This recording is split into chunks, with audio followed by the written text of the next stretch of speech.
So real quick, before we get to some more of this UFO hearing, hear from some more of these pilots, all this kind of conspiracy theory, all of this truth talk, transparency talk, all of this stuff, craziness.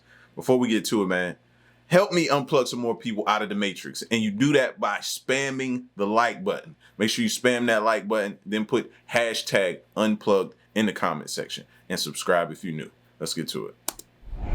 On Capitol Hill today, a bipartisan call for more government transparency on UFOs, or as the military calls them, unidentified aerial phenomena, UAPs. 3 retired military veterans testified before a House subcommittee. One was asked about alien bodies. 2 others talked about seeing UAPs.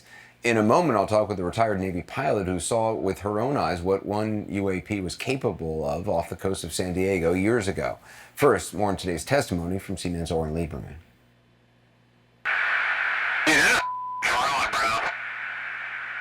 There's a whole fleet of them. Look on the ASA. The videos of mysterious airborne objects have captured the public's attention. They're all going against the wind. The wind's 120 miles to the west.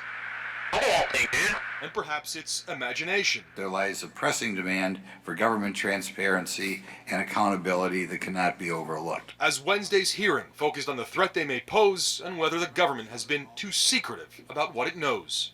If UAP are foreign drones, it is an urgent national security problem. If it is something else, it is an issue for science. In either case, unidentified objects are concerned for flight safety. David Grush, a former military intel officer, claimed the U.S. had alien bodies in spacecraft, a statement for which he admitted he has secondhand info and no proof. You've said that the U.S. has intact spacecraft. You said that the government has alien bodies. I have to be careful to describe what I've seen firsthand and not in this environment. Have you seen any of the bodies? That's something I've not witnessed myself. The House oversight hearing was a rare moment of bipartisanship in a sharply divided Congress. We're not bringing little green men or flying saucers into the hearing.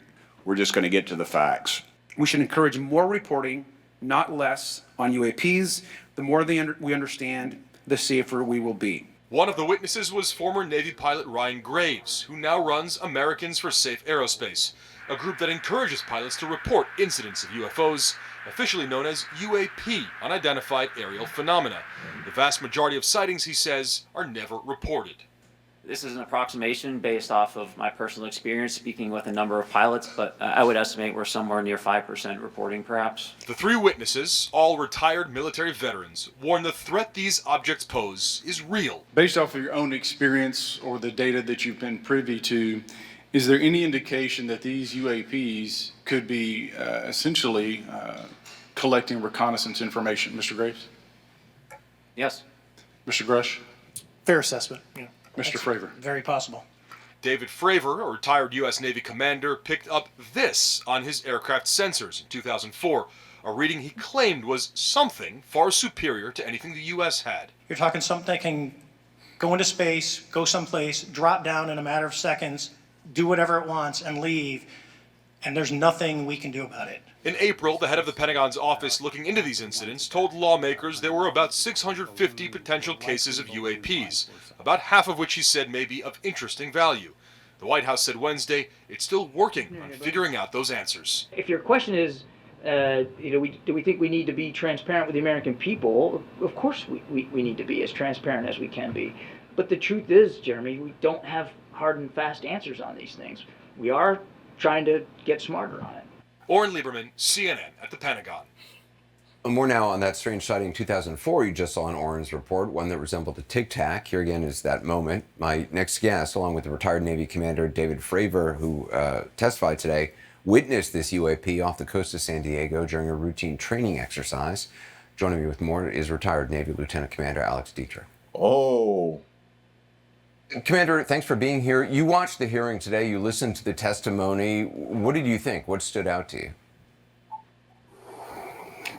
Well, I was very proud of my colleagues, the 3 witnesses, Ryan Graves, David Grush, and Commander David Fravor, who was my skipper at the time of our UAP encounter back in 2004.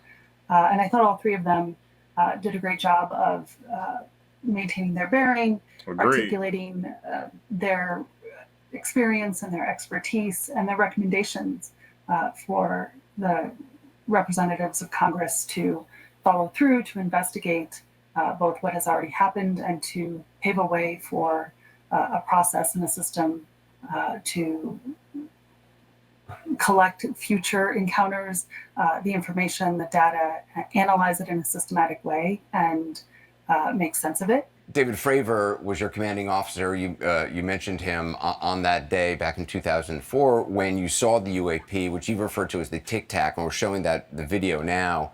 Commander Fravor described the encounter again today in the hearing. What else do you personally remember from that encounter? What stands out to you all these years later? So I thought Commander Fravor did an excellent job of recounting a lot of the technical details, the scenario that we were in this training exercise off the coast of California. And remember, when he talked about that training, it was supposed to be nobody in that airspace, airway, or however they say it. It was supposed to be nothing going on. Nothing there, nothing out there, or they would have known about it. We're a large carrier strike group, this battle group of several ships and squadrons of aircraft. That is why it was such a big deal that we had this unidentified aircraft or something in our airspace operating so close to a military exercise. And the only thing that I would add to the story that he tells is what happened in the moments and hours and days afterwards, which was disappointing. It was underwhelming in terms of the debrief that we received. And so again, I would advocate for a process in place so that when operators, whether they're military pilots or civilian commercial pilots or anybody else who sees something, to have a way to report it and to have a channel through which it is collected and analyzed in a systematic way. And in the 18 years since, has anyone, in a position or anyone from the military, anyone in a legitimate position to investigate, been able to give you any explanation that makes sense about what you saw? No. Oh, no explanations. But I will say that it took several years before I was called into the Pentagon to provide a thorough debrief. And at that point, I was asked some very... No, why it took several years? Why? They had to get rid of some things. Maybe clear out some evidence. Maybe clear up some tracks. Like, I feel like they're prepared for all of this stuff coming out now, but because it's too much of a gap in time. They had plenty of time in that window to either get their story straight or either cover some things up. So that's why I'm still skeptical about what all we're going to get. Good technical questions. I mean, the thing that years ago really got my attention and interest was that a number of these videos that have caught the public's attention were not shot by civilians. They were captured by military personnel, like this incident from 2015 off the Atlantic coast, 11 years after your encounter. I just want to show this.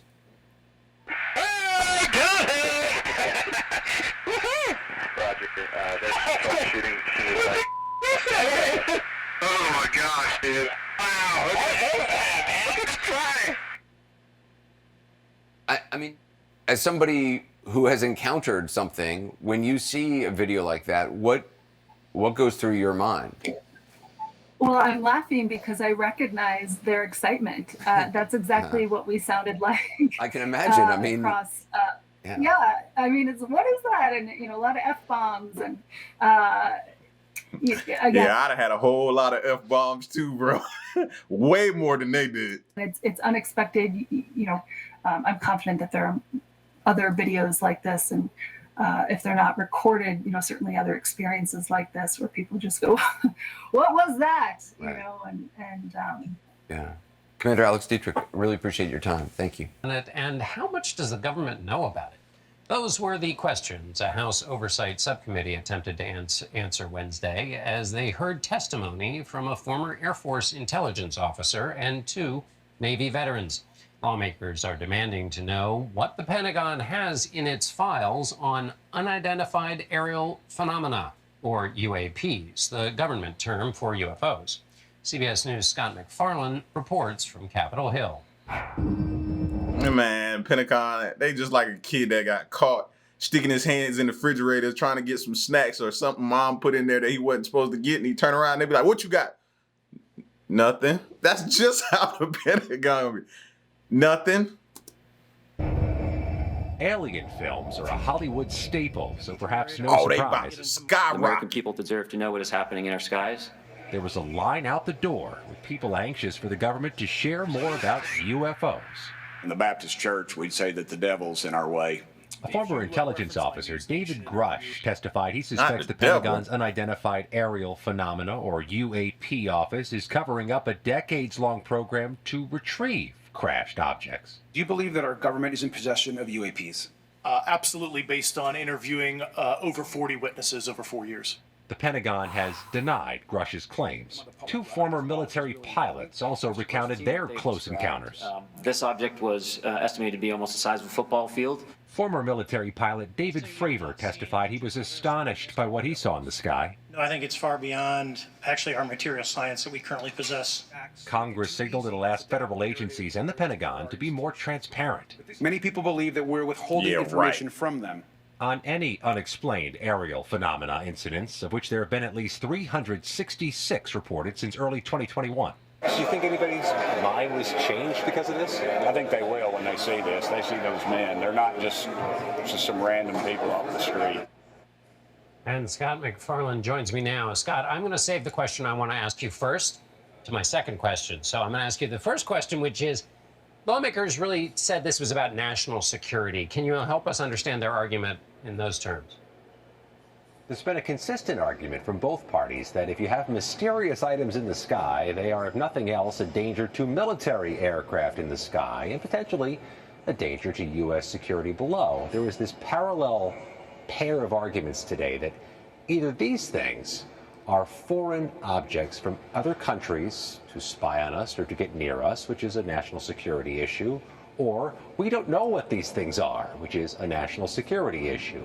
Listen to this exchange early during the hearing between a Wisconsin congressman and the witness at the witness table. Do you believe UAPs pose a potential threat to our national security? Yes, the technology that we faced was far superior than anything that we had. Identifying friend from foe is very important to us. And so when we have unidentified targets and we continue to ignore those due to a stigma or a fear of what it could be, that's an opening that our adversaries can take advantage of. One connective tissue between all these witnesses and the members of Congress on the dais, John, they're all arguing that the public's on their side, that there's this tonnage of Americans who want more information, want the government to open their books more. They think public sympathy or public opinion is sympathetic to them. So this is the question I want to know. Scott, was there a stop the presses moment? Was there, and you sort of got at this at in the final question of your piece, but you know, where people thought, oh wow, that's something new, or because it sounds like a lot of claims, things seen, reports, and so forth, but we've heard that before. A lot of this had the aura and feel and dialogue of overnight AM radio and the types of talk you hear down at the dial late at night, where there's a lot of theories, a lot of I heard this, I heard that, this guy saw this guy saw that. I'll tell you what jumped out at me, John. There was a line round the bend to get into this room today. To put it mildly, Congress is not a Taylor Swift concert. They don't put on much of a show here. It was as if these people in line thought Alf himself was going to be up on the dais and there'd be a spectacle to enjoy. That does speak to something, though, more serious. There is public interest in this issue, and these members of Congress are good at two things: at identifying an issue that people will talk about and minding the interests of their constituents. And I believe they think they hit a sweet spot with their constituents with this hearing today. So what happens? So do y'all think that all of this is just, I don't know, just giving them an opportunity to be heard, but not really still taking them serious? Is that what y'all think this is? Like, that would be so wrong to put these decorated men up here before this stage and on this national like story and this coverage, and to just basically pretend that you're listening and taking this serious, all to just, when it's all said and done and you've milked it for all it's worth, to sweep it up under the rug as well. That would be the ultimate slap in the face to me, in my opinion. What happens next, and what do they want to do with this information from today? One short-term thing, one long-term thing. Even before this hearing began, the U.S. Senate is seriously considering an amendment to a must-pass piece of legislation they're debating this week that would require the National Archives to release periodically government reports on UFOs to make the information accessible and digestible to the public. Longer-term goals, a lot of House members walked out of that hearing and told me they're thinking about their own pieces of legislation to require more transparency in the federal government. John, you know from all these years we've been doing this, Congress loves to argue that the federal agencies need to be more transparent, more open with information. And then nothing happens. And they have found yet another platform on which to make that argument. Yes, indeed they do. Scott McFarlane on Capitol Hill. Thanks a lot, Scott. 71% of our planet's surface is covered in water. 332.5 million cubic miles of it. 366 billion gallons.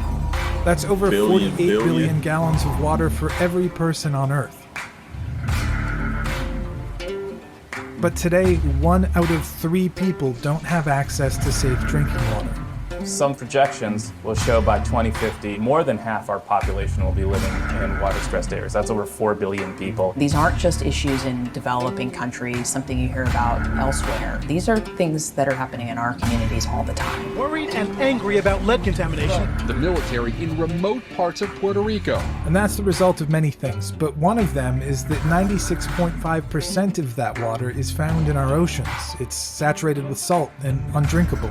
And most of the Earth's fresh water is locked away in glaciers or deep underground. Less than 1% of it is available to us. When you dig a little bit and look under the surface, even here in the United States, we have large numbers of people that don't have access to safe, clean drinking water. So why can't we just take all that seawater, filter out the salt, and have a nearly unlimited supply of clean, drinkable water?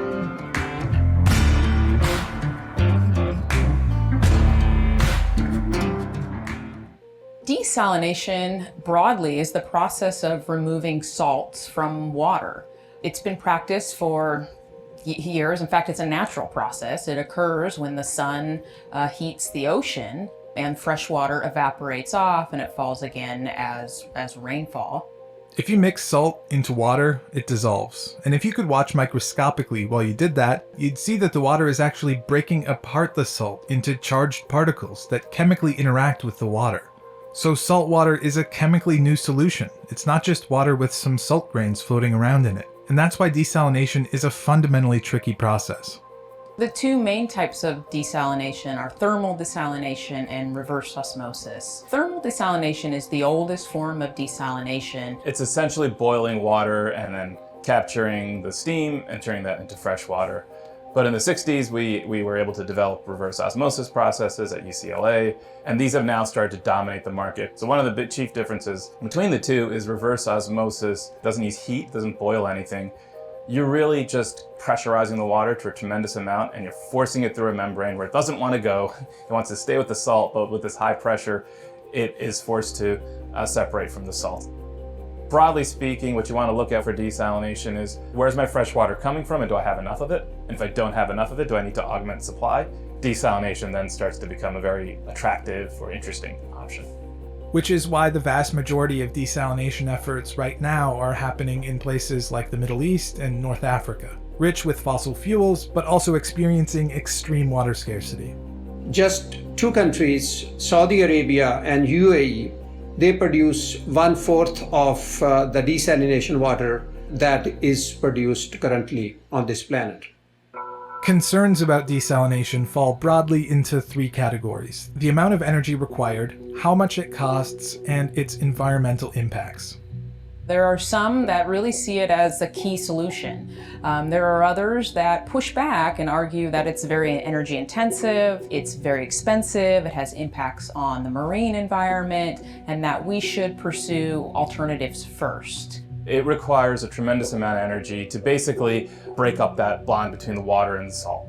Ocean water desal can be 25 times as energy intensive as other freshwater approaches. Historically, and see, this is why I wanted to go into this topic, because you see the news articles and stories that come out in news coverage about the water crisis. And that's what they put in front of you. You know what I mean? But they don't give you the reasons why there's these issues or what's the holdup of getting cleaner water to the people that need it. You know what I mean? So they get us riled up. I'm a victim of it too. Seeing that water crisis, getting upset, wondering what are we doing? Why isn't this taking place? All this type of stuff like that.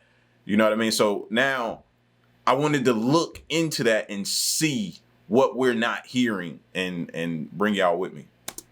The impediment for seawater desalination being more abundant or popular in North America has been cost. It has been cost prohibitive historically. The Claude Lewis Carlsbad desalination plant outside of San Diego is the largest of its kind in the Western Hemisphere and has been operating since 2015, producing 50 million gallons of clean water a day. It's in San Diego County because of its dry, arid climate. The county has historically imported nearly all of its water from the Colorado River in Northern California. In San Diego, in the Carlsbad example, they are spending twice as much for seawater desalination as they do on imported water. Now, they were looking at it and saying, well, at some point in the future, the cost will be comparable. And I think some folks pointed to the fact that, well, when that's the case, then that's probably when you should build it. Today, desalinated water in Carlsbad costs approximately twice as much as imported water, but you're comparing apples and oranges because that imported water is coming from systems that were built a half a century ago where all the capital investment has been paid off. Standing down for 5 or 10 years hoping there's some major breakthrough in the technology is not going to materially reduce the cost of building infrastructure. And that's not unique to desal and water. That's true of all public infrastructure. We have a huge deficit. We need to start building not just water, but transportation and housing now, not 5 or 10 years from now. The Carlsbad plant is operated as a public-private partnership. With the Carlsbad seawater desalination plant and the proposed Huntington Beach seawater desalination plant, we're proposing a public-private partnership where the plant is 100% privately financed, and then we enter into a long-term fixed-price water purchase agreement with the Public Water Agency, and essentially we're recovering our investment over time through the sale of water. There's an infrastructure deficit in the United States. There's certainly an infrastructure deficit in California, and you can't expect local, state, and federal government to pay for all of it. The private sector is going to have to invest private dollars, and I think there's a huge opportunity in water in a way that both protects the ratepayers and also allows for the investment of private capital.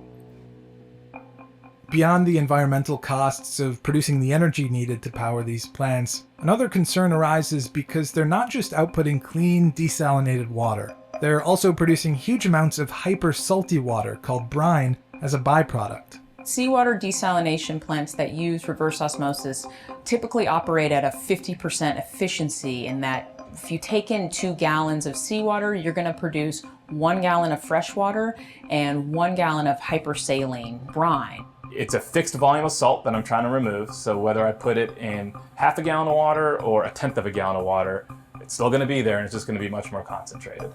As desalination efforts grow, it's not clear what should be done with these huge amounts of brine.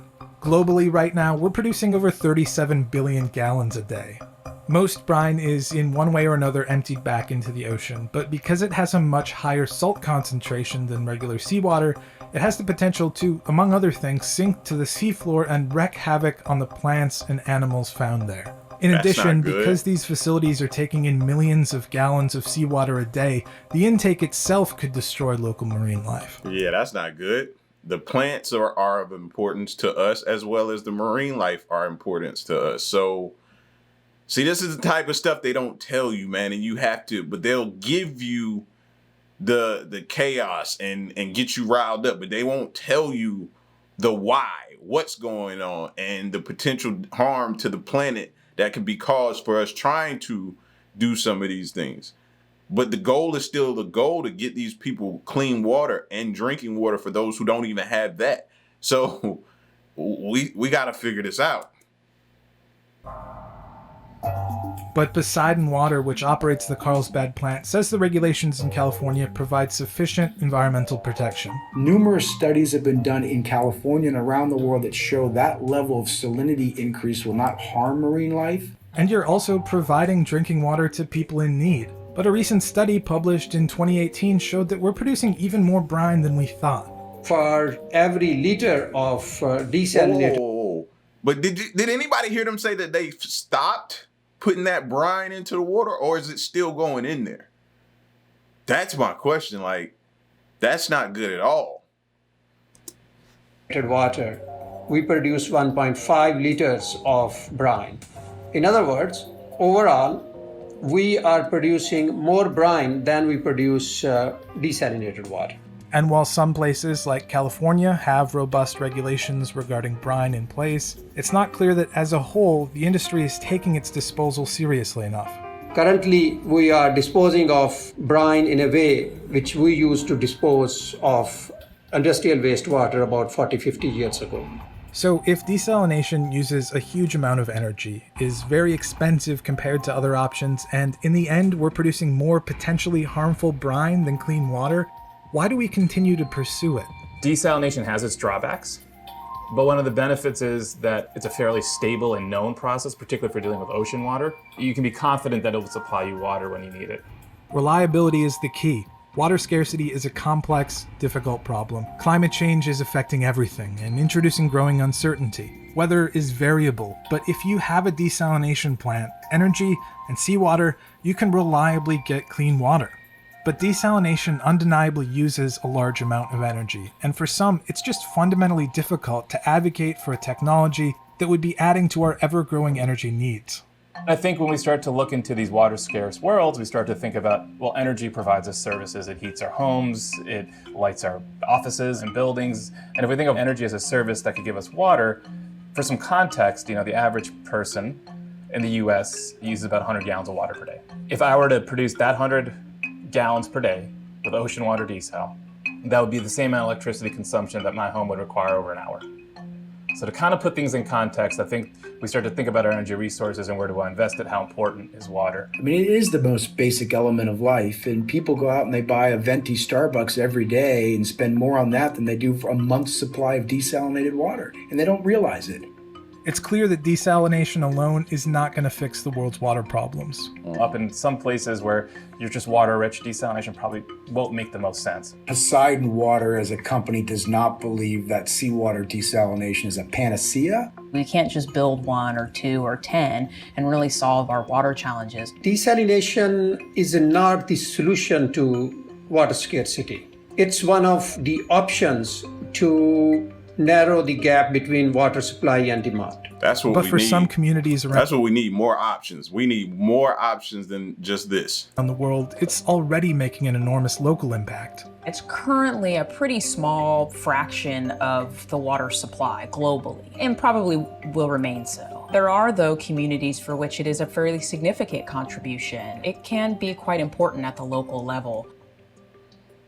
Desalination is one tool of many, and for it to have maximum impact, it must be implemented alongside other techniques. Israel maybe provides a good example where they have invested quite a bit in seawater desalination, but they also made investments in efficiency such that their water use on a per person basis is far lower than we see here in California or in many parts of the United States. So they did those things first so that they aren't wasting that very expensive water. That then delayed their need to build a plant, and when they built it, they could build it a bit smaller than they would have. So there's a real cost savings there to the community.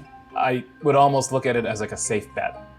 To hedge your risks, a desalination plant is your low-risk option in your portfolio. Kind of expensive, maybe, but it's going to deliver. I think we do the cheaper, less environmentally damaging things first. That seawater desalination is an option. In some communities, they don't have other options. Others, though, do have other options. They can use water more efficiently, which can save water, save energy, can have less environmental impact. And while most attention is given to seawater desalination, a similar process can be used for treating many other sources of water, like wastewater. The volume of wastewater, if it's all collected and recycled, that is almost equivalent to 5 times the volume of water that passes through Niagara Falls each year. And if we look at the desalinated water, a desalinated water which we produce globally on an annual basis is almost equal to half of the volume of the water that passes through Niagara Falls. we don't want to lose sight of other sorts of desal, brackish water, which is, you can think of brackish water as it's not as salty as ocean water, but it's saltier than fresh water. It's that whole space between. And there, the energy requirements are substantially less, simply because there's less salt. So less salt, less stuff to remove, less energy. Desalination is an important tool in the fight against water scarcity. Its reliability is becoming ever more important, but it's not a cure-all, and other techniques should always be implemented alongside it. Desalination is already vital for many water-scarce communities around the world, and as climate change continues to transform our planet, the balance between concerns about energy use and the ability to reliably get clean water is going to evolve. How exactly desalination will fit into the future of clean water is yet to be seen.